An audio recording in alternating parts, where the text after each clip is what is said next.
How to change download location in Google Chrome. Hi everybody, in this video I'll be showing you the procedure on how can you change download location in Google Chrome. To do this, you have to follow the simple steps. Before that as well, make sure that your device is connected to an internet connection. Now then, to begin with, open your Chrome application. You could also do this in your desktop version as well.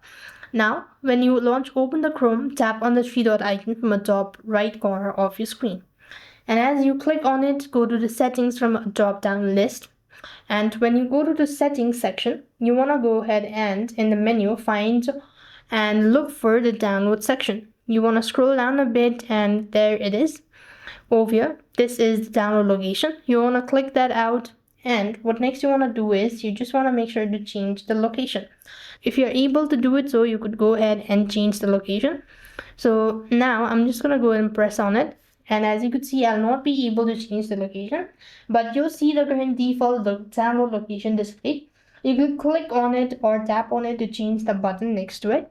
Now, as you could see, I do not have this options. You could also try using it from your computer. Maybe you could find it so. Otherwise, this is not going to be able to change. So this is it. I hope the video was helpful. Make sure to like, share, and subscribe. Thank you for watching. See you in the next video.